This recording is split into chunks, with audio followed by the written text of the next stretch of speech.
My wife, 32F, and I, 34M, went to the gym yesterday morning, and at some point my wife, we'll call her Laura, scratched her finger on something. Laura has a history of being selectively sensitive to pain and discomfort. She is a strong and capable woman that I love, but if it's 80 degrees with a breeze, Laura will talk herself into it being too cold to stay outside. The joke between us is she is like the princess in the pea story. These things happen often. I am not exaggerating in the slightest when I say this time the cut was less than half a centimeter wide and 2 millimeters across, just surface level, no larger than a paper cut. Later that night she remembered the cut and had what I would describe as a meltdown. She said her finger pain was throbbing, she was feeling nauseous from the pain and said it was becoming too much. I offered to clean it with hydrogen peroxide, but she said it would hurt too much. I said it bubbles but doesn't burn like alcohol and you need to clean it if you cut it on gym equipment because it's dirty. As soon as I put a few drops of hydrogen peroxide on it she collapsed to her knees and said she could not continue. I admit I got a little upset at the theatrics. But it was nothing new at this point.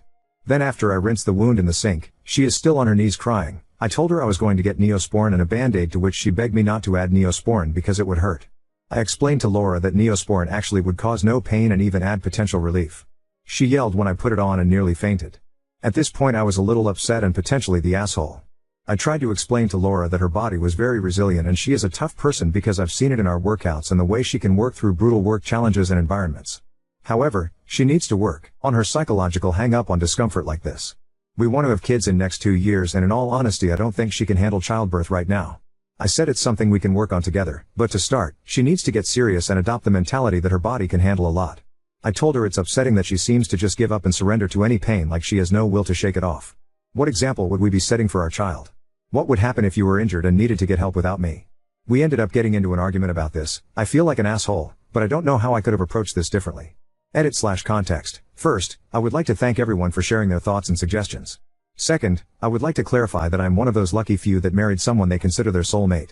Despite my comments coming across as callous and patronizing, I love and care for my wife tremendously and I don't believe she sees it that way. However, I'm here for that outside perspective. I'll be with my wife until I'm dead or she finds someone better. Even if that means carrying her around for the next 80 years. Lastly, while we have visited doctors in the past, we may not have placed enough value on getting another opinion. That is something I will bring up with my wife again. I do not typically hold an opinion when it comes to my wife's medical care. I believe I may have an old-fashioned approach to doctors as I've had some bad experiences with misdiagnosis and overprescribed treatments. My attitude when it comes to my wife has always been to get the care that she thinks she needs, as I cannot make that decision for her. We both acknowledge there are differences in the way we pursue medical care. I have never suggested her symptoms or desire to meet with a doctor were not legitimate. When she had not gotten to a diagnosis from doctors and they suggested treating it like it was nervousness or anxiety, we both kind of considered it psychological, a pain in the ass, but not overly serious and something we could work on. As my post here would suggest, that is easier said than done. It's a huge gray area trying to figure out if you are being too controlling or if you are enabling. My wife does not have red hair. Hydrogen peroxide is no longer recommended for cleaning wounds.